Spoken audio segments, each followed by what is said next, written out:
So this business about forgiveness, now, I want to tell you that whatever you got going for you in your life in the way of animosity or bitterness or anguish or pain or whatever, towards any other human being on our planet, whoever they are and what they've done, that the toxic reaction to that bitterness, it will never let go of you.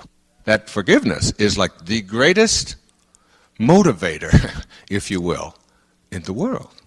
Towards anyone or anything, hanging on to anything painful or hurtful and so on, I personally believe you've got to let go of. Not only do you have to let go of it, you don't have to make any phone calls, you don't have to let anybody else know that you're doing it. In your heart, you have to purify yourself in such a way that you just simply say, love is forgiving. And that's 2 words, and it's 1 word. When it's 1 word, it's love is forgiving. All right? And that's what it is. You must forgive. And it's also forgiving, so you don't ask anything back of it. After I did that, my whole life became so clear and so focused, and where I was going became so evident, and I left there and I outlined my book the following week. And let me tell you that I have never had a dream about my father since. I have never had a moment's anguish of any kind toward him or anything that he has done. In fact, I am completely at peace with him, and I send him love wherever he is. Whatever is going on in who he is and where he is and what it is, it's all fine. It's all okay. In fact, without those experiences that were the result of some of the things that he had done, my opportunity to help so many people and to create wonderful things for others, including myself, would never ever have materialized without that. And I see that, and I see the need for that, and I believe in it.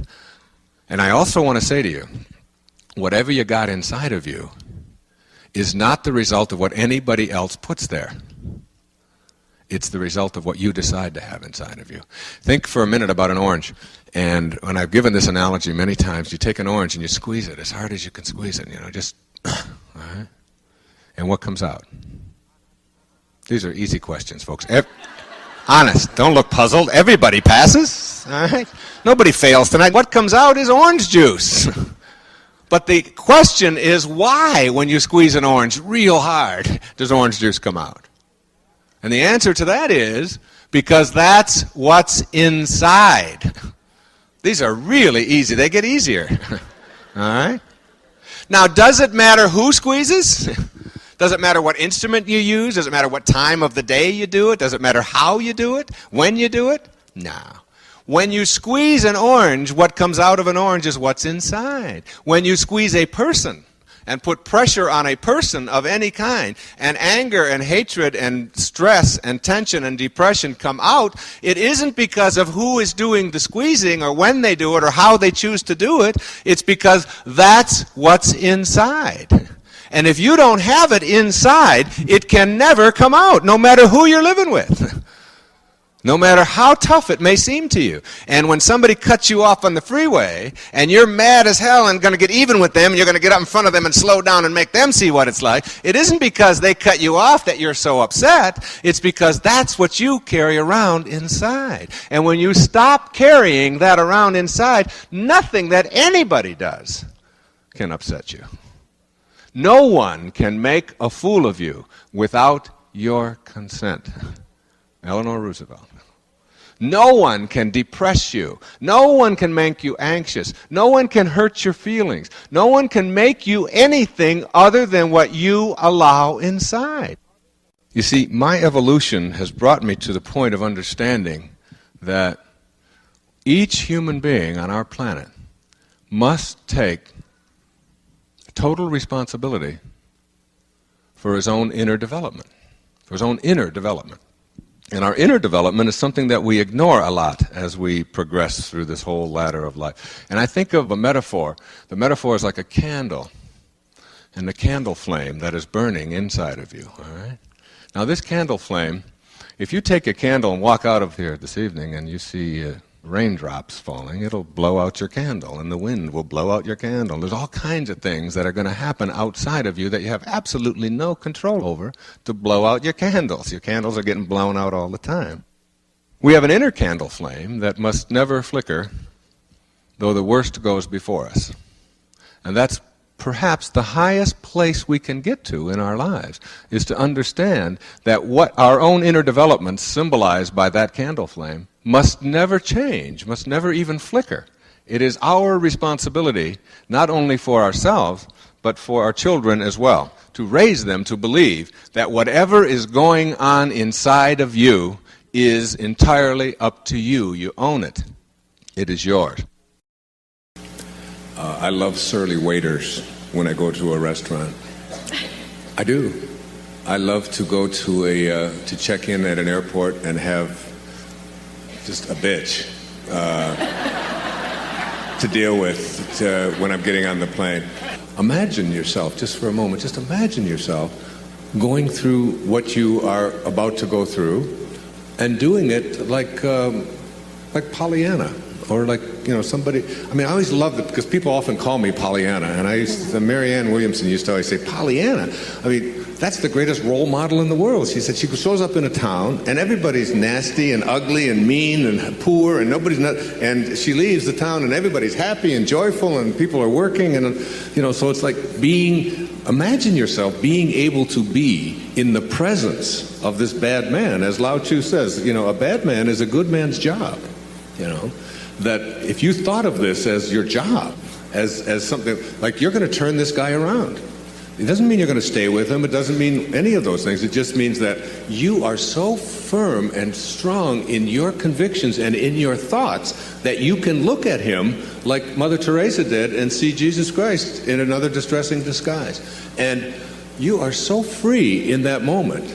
And then when you start to do that, like with the surly waiter, for me, it's like the person I can't wait till the end of the meal because this person is usually bringing me extra desserts and wanting to come to my house and they become, you can turn them around. And my secretary, Maya, she's been with me for 30 years. She's seen me do it 1,000 times. We walk up to check into an airplane and they tell us we can't do this and we can't do that. And she just knows, just step aside. This is like, it's time. And it's time for me to do my work. And the work is like, the work comes from a book I wrote called There's a Spiritual Solution to Every Problem. Lord, said St. Francis, make me an instrument of thy peace. He didn't say, I don't have any peace. God, please just send me some peace. Send me a peaceful man. Send me somebody that's nice. He didn't say that. He said, make me an instrument of thy peace. In other words, let me be like what I came from. Let me be like you, what I came from. And where there is hatred, let me bring love. Where there is doubt, let me bring faith. Where there is injury, let me bring pardon. Where there is darkness, let me bring light. So that when you're in a dark room, and it's totally dark, this is a very low energy.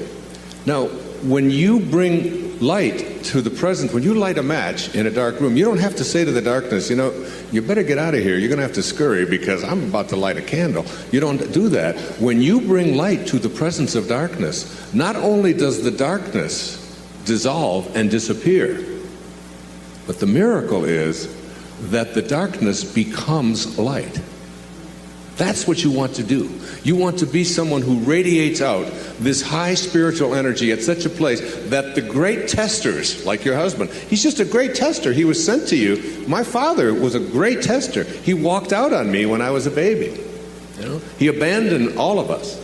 He spent 5 years of his life in prison. He was an alcoholic. He was abusive. He never sent a penny in support.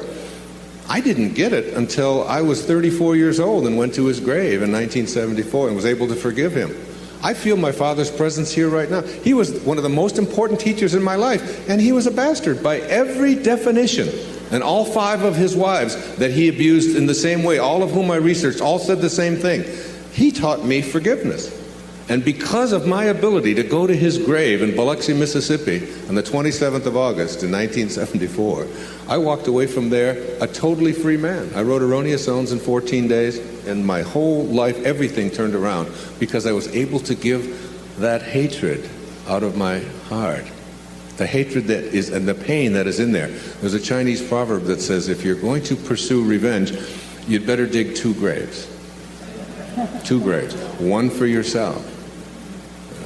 And that whole idea that forgiveness, Mark Twain said, forgiveness is the fragrance that the violet sheds on the heel that has crushed it. If you can just be love, what Katie was talking about, be that, especially when he is in the picture, especially then, and turn that around, your divorce will flow smoothly. Someone came up to me with tears bigger than yours back there saying that I just turned my marriage around, and I was married to someone that I never thought. Who was the lady? There was a lady who came up to me and said that very thing not too long ago, maybe an hour ago. And I turned around a marriage that was just headed into the dumper just by practicing what we're talking about today. Is that helpful? It is. Good. It is. Thank you. Yeah, you're welcome. God bless you. How would we think and act in daily life if we were truly aware of our divine essence? Obviously, there wouldn't be room to reproach yourself because we wouldn't doubt our abilities. In fact, we'd never look in the mirror and feel anything but love and appreciation. We'd see ourselves as fully capable of attracting all we desire. We'd treat our body with reverence and care, giving thanks for its divine design. We'd celebrate every thought we have, knowing its divine origin, and we'd become aware of our enormous talents and be awed by all that we are. We need to encourage the awareness of our magnificence in every regard. When that awareness has been reawakened, the seedlings of inspiration will begin blossoming. Here's a way of expressing these fundamental truths offered by the writings of the Baha'i Faith. This most great, this fathomless and surging ocean is near, astonishingly near, unto you. Behold, it is closer to you than your life vein. Swift as the twinkling of an eye you can, if you but wish it, reach and partake of this imperishable favor, this God-given grace, this incorruptible gift, this most potent and unspeakably glorious bounty. There's no way to be in spirit without a changed awareness. So when we accomplish this, we give ourselves the gift of moving from being flawed, limited, lacking, and imperfect to being completely comfortable with our magnificence. This unspeakably glorious bounty is so close to us, all we have to do is make a few twinkling of an eye adjustments. So why not begin right now? Here are 3 of the most obvious and important changes in awareness that you can make. 1. Changing the awareness of our magnificent talents and abilities. I want to emphasize an extremely important point. I'm not talking about self-esteem here, nor am I referring to levels of confidence. Rather, I'm saying that we need to keep the important question, who am I, in the forefront of our mind. This question doesn't revolve around previous life experiences, has nothing to do with what we've been told our special qualities or unique abilities are, and it isn't related to how worthy or worthless we feel about ourselves. It has to do with a simple truth. As Epictetus, a philosopher in the 1st century A.D., said, "You carry a God about within you, poor wretch, and know nothing of it." Just like Epictetus, who was born into slavery yet became one of our most profound teachers, we came into this world with an inexhaustible supply of talent. Our abilities are as limitless as God's are, because we're a distinct portion of the essence of Him. And there's an infallible way to begin entertaining those abilities and creating as He does. That way is to become aware that anything that excites us is a clue that we have the ability to pursue it. Anything that truly intrigues us is evidence of a divine, albeit latent, talent that's signaling our awareness. Having an interest in something is the clue to a thought that's connected to our calling. That thought is a vibration of energy in this vast universe. If something really appeals to us and we feel excited but perceive ourselves as devoid of the talent we think is necessary, it's probably an even higher vibration. Anything that's causing excitement within us is evidence of a spirit message that's saying, you can do this. Yes, you can. If we react to this message with anything other than, you're correct, I can do this, I have the ability to do it, then we've selected the vibration of resistance and ignored the vibration of excitement and interest that spoke to us. Our thoughts about who we are, what excites us, and what we feel called to be and do are all divinely inspired and come with whatever guidance and assistance we'll need to actualize these goals. The decision at this point is, are we willing to listen to these divine thoughts that pique our interest, or do we go on listening to the false self that's made us what Epictetus called a poor wretch? Rather than case studies of which I have only second-hand knowledge, I'm going to use some examples from my own life that illustrate listening to the false self. My background would appear to be an unlikely one for what I'm calling magnificence. Here's what it would look like on paper. Fathered by an alcoholic who abandoned his 3 children, childhood years spent in foster homes, a classic underachiever, educated in public schools, grew up at the low end of the socioeconomic scale, no financial advantages, no examples of or ambitions for higher education, 4 years as an enlisted man in the United States Navy, admitted to a university on a provisional acceptance at the age of 22 due to lower than average grades in high school, worked his way through 3 advanced degrees by being a cashier and a stock boy in a grocery store in Detroit. This isn't exactly what you'd call a prescription for becoming the best-selling author of 28 books and a successful public speaker. I couldn't begin to tell you how many teachers of creative writing and speech gave me low grades for my efforts in these fields. All I can say for certain is that I've always had a knowing about my interest in writing, have always been excited by the prospect of entertaining and informing an audience, any audience. By all of the accepted standards, I didn't have any writing ability. What I did have, and still do, was an interest and a passion for writing. It inspired and thrilled me, and I simply loved it. From the perspective of inspiration, I had the ability to do it, and that's all I needed to know. Then as now, I trusted that the universe would handle all of the details, including, will I be published? Will the critics approve? Will my book be a bestseller? Will my mother approve? Will I get an apology from any of my old English teachers? But really, who cares about any of this? The fact that writing excites me is all I've ever needed to know. When I follow that thought and stay with it, I conclude that I have the ability and the talent. And so do you. Like me, it's easy to find what excites you. What do you find intriguing? Does learning yoga and becoming an instructor interest you? Then you have your answer. The issue isn't about ability, it's about being matched up in spirit with your current thoughts and behaviors.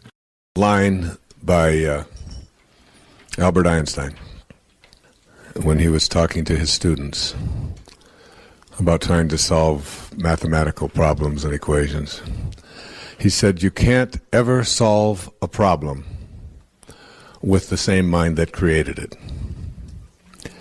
It's what they call sometimes in management circles thinking outside of the dots or outside of the box, getting out of your comfort zone, getting out of looking at things the way you've always looked at them, and having a different kind of an awareness. I came across this quote not too long ago. Moving away the clouds does not make the sunshine. It merely reveals what was hidden all along. The sunshine, the sun is always there. And you don't make it shine by just taking things away. There's something inside all of us that is hidden. And it's the ability to, I call it rewriting our agreement with reality. It requires a new kind of awareness, a willingness, if you will, to see yourself as potentially capable of virtually anything. I've always loved the observation from the New Testament of Jesus, that even the least among you can do all that I have done and even greater things.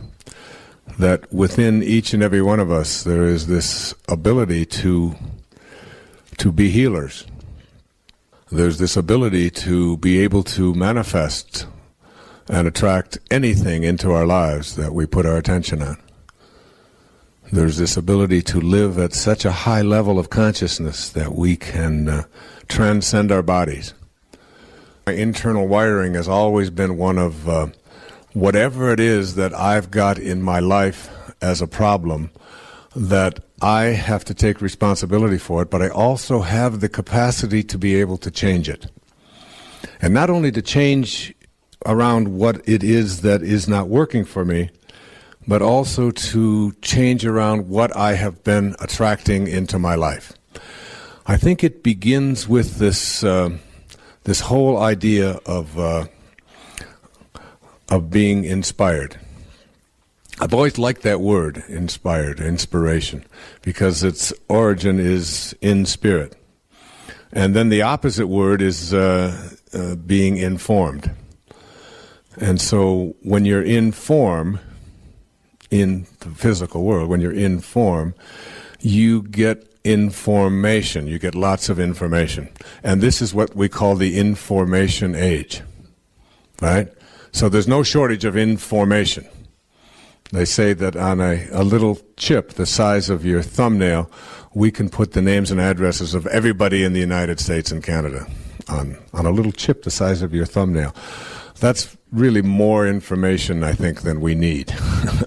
What we are doing is we are moving from the age of information to the age of inspiration, I believe. And as we move into the age of inspiration, where collectively mankind is beginning to have a collective capacity to be able to think thoughts which empower us rather than which weaken us, which, according to Hawkins' research, up until about 1985 or 1986, collectively, mankind's collective thoughts always produced that which weakens us. And now, in the last few years, we have moved above the level where man's collective consciousness is at least at a place where collectively we are empowering ourselves rather than using force. And as we move into the world of inspiration, we have to understand what that means. And Patanjali had a wonderful observation. I wrote about it in Wisdom of the Ages. He said, when you are inspired, that is, in spirit, and remember, it is in the world of spirit, it is in the world of thoughts where we change, where we go to the place where we create anything we want for ourselves in our lives. So that remembering here, the theme is that you can't solve any problem that you might have in your life with the same mind that created it. So you're moving into a place now called spirit. That which is seen hath not come from that which doth appear. We're moving into the world of the invisible now. When you are inspired, and think about the moments in your life when you've had the most inspiration, inspirado. You lose any touch of fatigue. I have gone and been inspired at moments in my life when I have written for almost 24 straight hours without stopping, without eating, without thinking about sleep. I just got into one of those modes, what we call a zone sometimes, where everything just flowed. When you are in that place, you transcend everything. And you don't worry about whether people are going to call you or not call you. You don't worry about your children. You don't worry about being sick. You don't think about the cold that you might have. You don't think about being tired and how much sleep you'll need. When you're inspired, you're in spirit. When you're in spirit, you're connected to your source. And now what you're doing is you're moving out of the mindset of inform or information, which is where all problems occur in the world of the physical, and you're shifting into the world of spirit. The softer you are, the less rigid you are, the more flexible you are as a person, the more you can accomplish. And this is a great way to practice in parenting as well. And this idea that a rigid thought, how many times have you heard this idea that if I tell you something, I'm going to stay consistent with it? We have a set of rules, these are the rules, and we'll do it this way. In the Tao it says the more rules you make, the more rule breakers you create. It's true. The more rules you have in your house about how everything has to go. We had in our house, my wife would have a big jar of M&Ms. Peanuts, all these different multicolored ones, and the kids in our house, because we didn't feed them sugar and we didn't give them sodas and stuff like that, so they were just more like a decoration. Every once in a while, someone would take them, and they'd hardly ever be replaced. Now, when we had kids come over to our house who weren't ever allowed to have such horrible things, you should have seen their behavior. They would scoop them up, they'd be putting them in their pockets, and they'd get their purses, and they'd open it up, and, the whole thing would be empty. I said, what are you doing? He said, well, you mean you could just have these whenever you want them? I said, well, we don't really have any rules about that. It's just It's not something that we encourage or discourage. It's just there. It's like Emerson had a wonderful line. He said, "A foolish consistency is the hobgoblin of little minds." A foolish consistency, a rigid consistency. So that there are many people who will say, if I say it on Monday, you can be absolutely certain that on Wednesday I'm going to believe the same thing, regardless of what might happen on Tuesday. Now, Tuesday might have something real that you might want to be changing your mind. You might want to say, you know, I thought that this time, but now I've seen this, and now we can shift. And you can see how this can become and so much about the Tao is on leadership. Leadership in the family, leadership in the community, leadership geopolitically. Less rigidity, more openness, more willingness to listen and say, I changed my mind. Because a foolish consistency is the hobgoblin of little minds. And what I believed on Wednesday has changed because of what happened on Tuesday. Now, another important thing to say to your children, to your friends, to your lover, to your spouses, to whomever, to the people you work with, words that we're so terrified to say, but which give us a sense of living with the Tao. I don't know. I don't know. I'll look it up. Say it. I don't know. Doesn't hurt. Say it again. I don't know. Isn't it fearful? I mean, so many people, and it's like very freeing, because my kids ask me something, and I say, I don't know. They say, Dad, you know everything. You know everything. I say, well, I don't know that, and I'll look it up, or we'll try to find an answer to that, but I don't quite know. I know that I spent 20 years running, and I ran every day for 20 years, for 22 years, without missing a day. 8 miles. Never missed a day. That's rigid, all right? Some call that obsessive. But you brush your teeth every day, I used to say, and you don't call that obsessive. And you go to the bathroom every day, and you don't say, well, he's obsessively doing that again today. You don't do that. But anyway, what I learned is that even in the world of exercise, there are certain things that are built in to make us rigid, to make us stiff, to make us hard. And we lift, and we run, and we kick, and this is what we call working out. There's another kind of working out that is ancient. It goes back to the time of Lao Tzu and before, which is called yoga. And yoga means union. It means union with your source. And when you do yoga, you can stay in the same place. You can do the equivalent of 8 miles. When I used to run 8 miles, I had to run 4 miles that way, turn around, 4 miles back.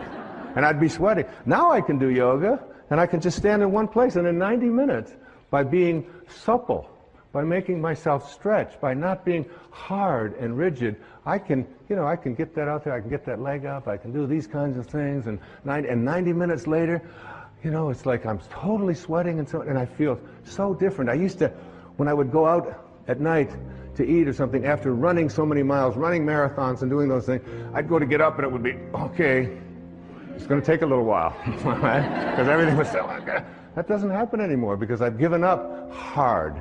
I've given up being rigid and substituted it for being supple, for being flexible, for living a life in which I don't have to always be so fierce. Listen to this verse of the Tao Te Ching. It's one of my all-time favorites, verse number 76. A man is born gentle and weak. At his death, he becomes hard and stiff. All things, including the grass and the trees, are soft and pliable in life, dry and brittle in death. Stiffness is thus a companion in death. Flexibility is a companion in life. And it's not just for how you exercise, it's how you think, how you think. The solution for me represents the ability to bring to your life something that can make these things called problems disappear, dissolve, and nullify. And that is what I spoke about when I opened up here a little while ago about energy. Energy comes in the form of fast and slow, high and low. And higher and faster energy nullifies lower and slower energy. A room full of darkness. Darkness is a lower and a slower energy, if you measure it, than is light. And when you bring light to the presence of a dark room, the darkness disappears. And that is a metaphor for every single one of the problems and concerns and struggles that you are facing in your life. And way back, 800 years ago, there lived a little man who gave up all of his possessions. He lived in a little village in Italy, near Florence, called Assisi. And we named one of our most famous cities in America after him. His name was Francesco, or as he became known later after his passing, St. Francis of Assisi. And I went to Assisi, and I had miracles that took place for me in visiting Assisi on several occasions. And St. Francis was one of these people who created a prayer that is perhaps the most well-known prayer on the planet today, certainly one of them. How can I become an instrument of thy peace? The ego is the part of us that wants to be at war, that wants to defeat, that wants to collect, that wants to be better than, that wants to always get more. The sacred, or the highest part of ourselves, is the part of us that just wants to be at peace. How can I become an instrument of peace? Not someone who's looking for peace, but someone who delivers it. There are opportunities every day. I was in a gas station just a few days ago, and in this gas station they had a car wash. And there was a young boy, he was maybe 18 or 19 years old, and he didn't speak English very well, and he couldn't figure out how to work the car wash. And he had put $2 in, and apparently it required $3. And he was in there waiting to pay for his car wash and trying to get an answer to why he couldn't get it to work. And I had just gotten some gasoline, and I walked in, and there was this man behind the counter berating this young boy and humiliating him and talking to him. And because he didn't understand the language, he talked louder to him. You know how people do that? You know, if someone doesn't understand you, you say, "What I said is," and they say, "I don't understand," and then you say it even louder. Well, that's what he was doing to this young boy. And I saw this is an opportunity right here, in this instant, to be an instrument of peace. And I put my arm around the young man, and I said, "Come with me."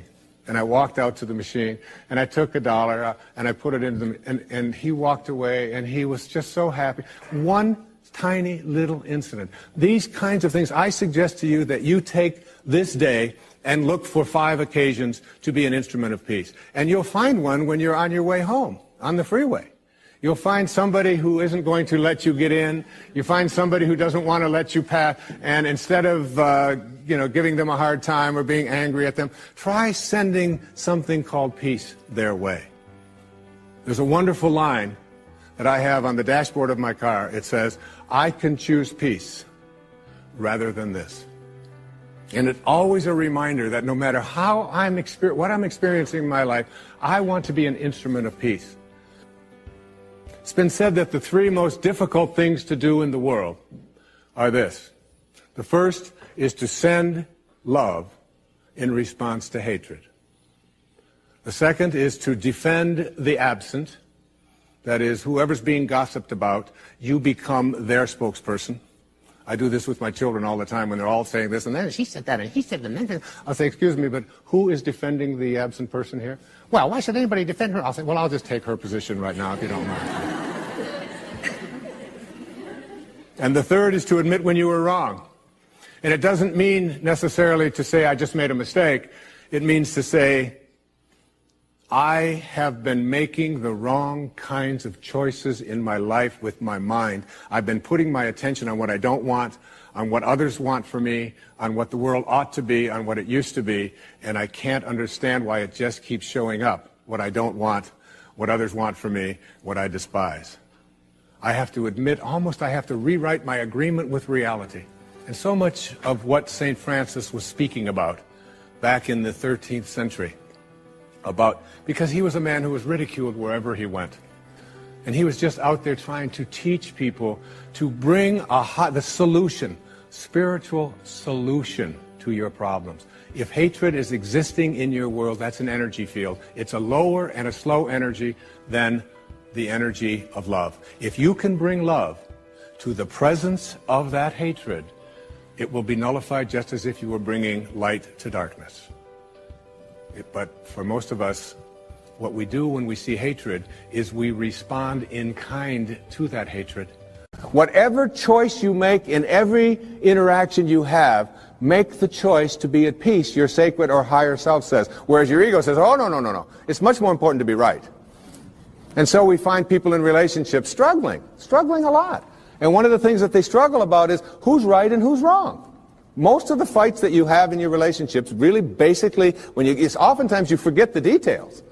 But it's basically about who's right and who's wrong. So that if you want to have your higher or your sacred part of you ruling in your life, I suggest this to you.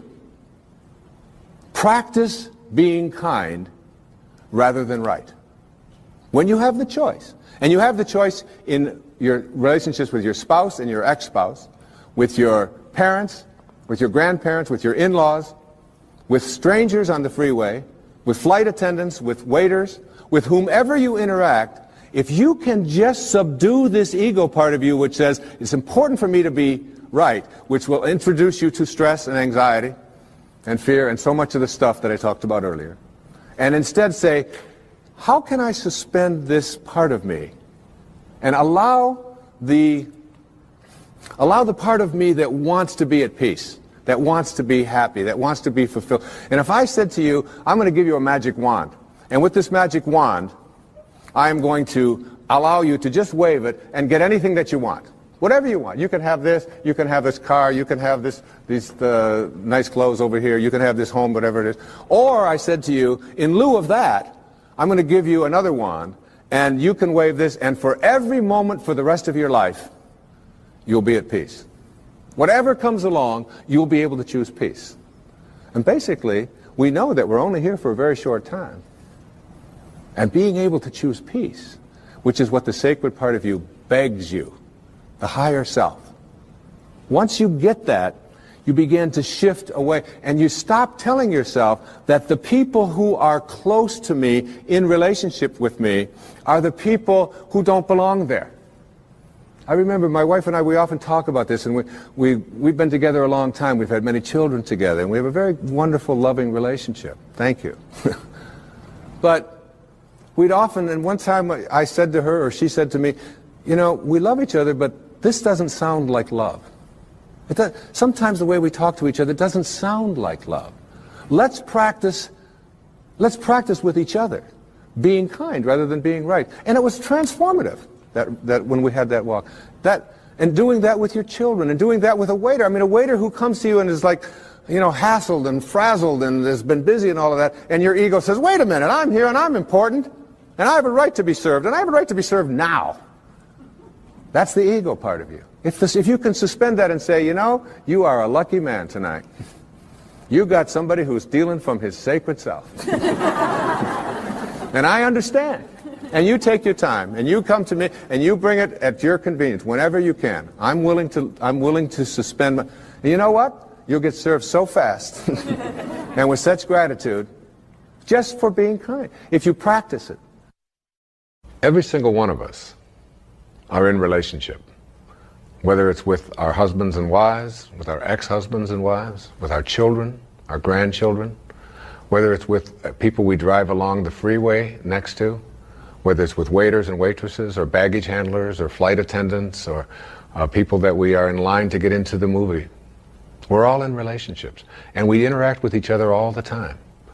And probably the best lesson that I've ever learned in my life about how to be in a relationship in a way which is powerful and happy and fulfilling is to remember this sentence. When you have a choice, and you always do, to be right or to be kind, start picking kind. The ego part of us wants to be right. How dare you not serve me as fast as I think I deserve to be served? How dare you say something to me? And immediately we want to make that other person wrong and make ourselves right. But there's a part of each one of us that wants to be happy, it wants to be at peace. And that part of us says, it doesn't matter whether you're right. It doesn't matter about your ego. All you want is to be at peace, so pick kind. This kind of an attitude, if we had more of this, not only in our own personal lives, would we improve virtually every relationship we have with all of the people closest to us and all of the strangers we interact with. But on our planet as well, we would begin to understand the wisdom that on a round planet, there's no choosing up sides, that we're all one. We're all breathing the same air. We're all drinking the same water. We're all being warmed by the same sun. And as they say, as the Native Americans used to say, no tree has branches so foolish as to fight among themselves. It applies in your relationships, and it applies as a people as well. You begin to sense there's trouble ahead. And so you look at a group of people that are standing on a corner and you think that could be trouble.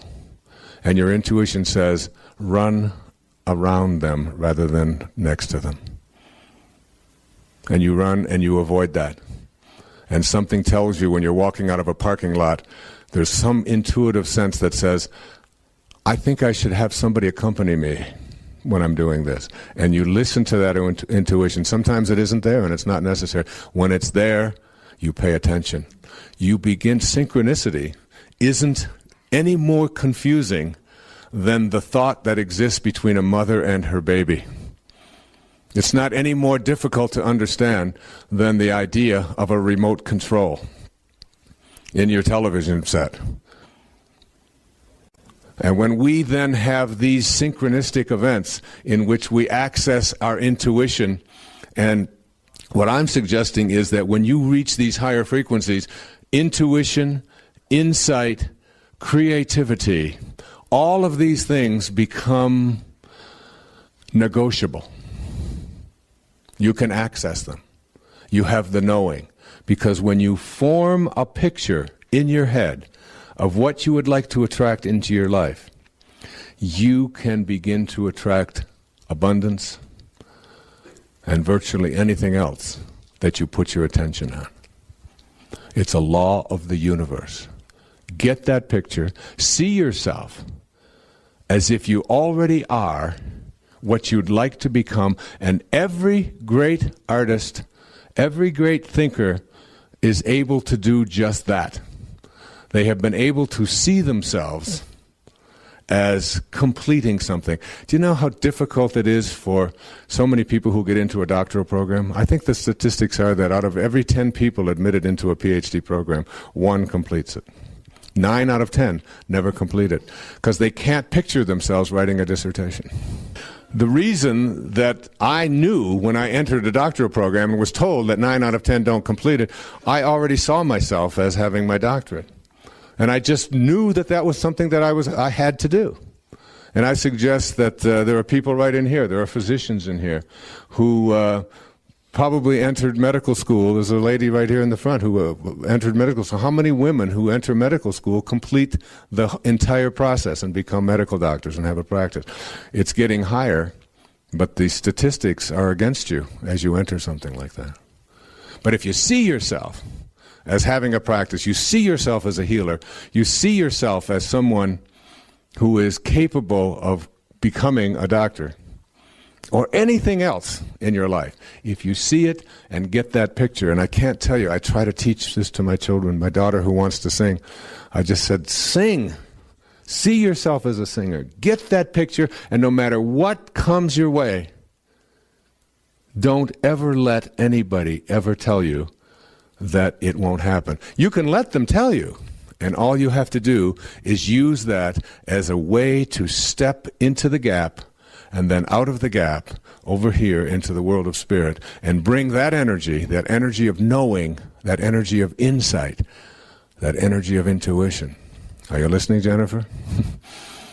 Because if you have that picture, there's nothing that can stop you. And you don't evaluate whether or not you are successful on the basis of whether people buy your CDs. That's the biggest mistake you could make. Or whether people read your books, or whether people want to come and hear your lectures or buy your tapes. You don't do it that way. You evaluate whether or not you are a success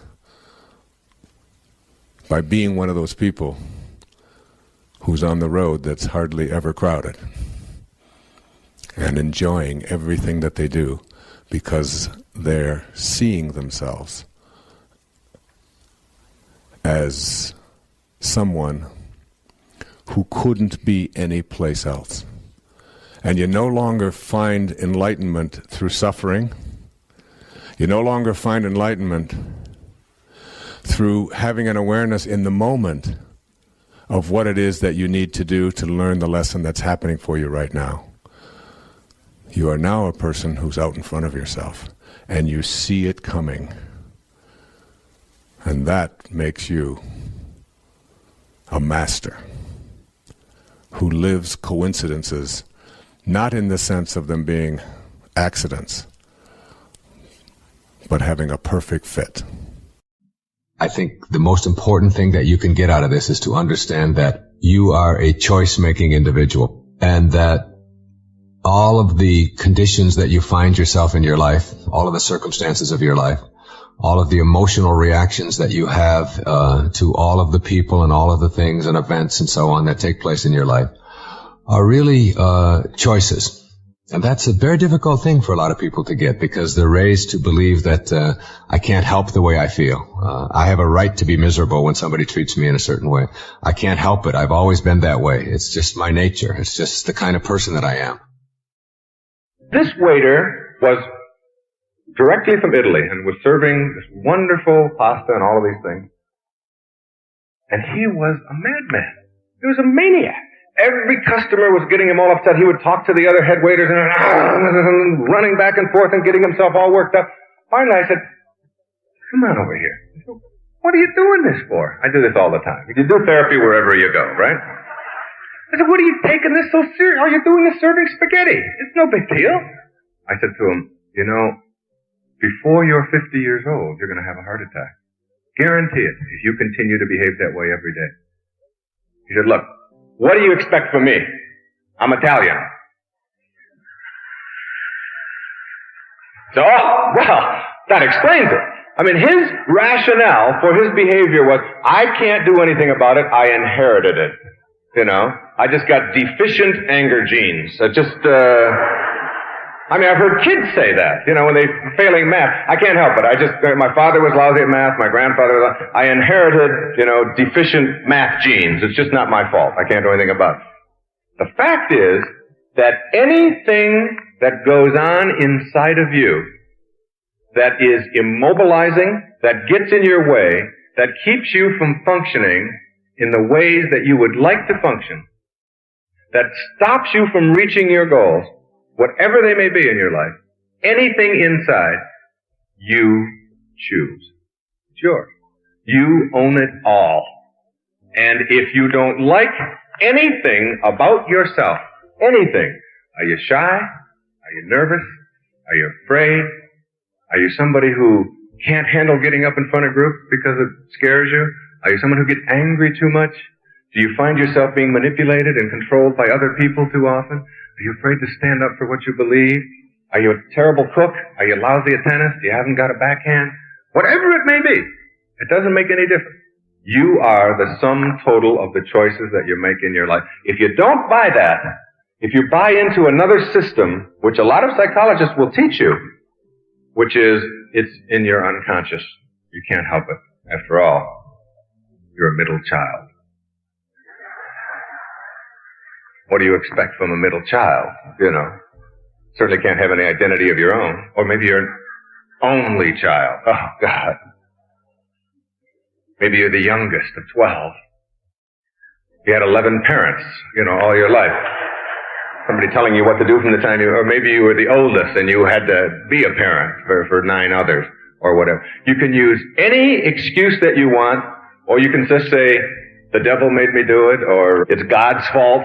You know, a lot of people blame God. God and Mother are most responsible for all of the things that are wrong with us, you know. The classic, the one I heard over and over and over again in all the years. And I announced it on network television one night. I said, I came here tonight for one reason.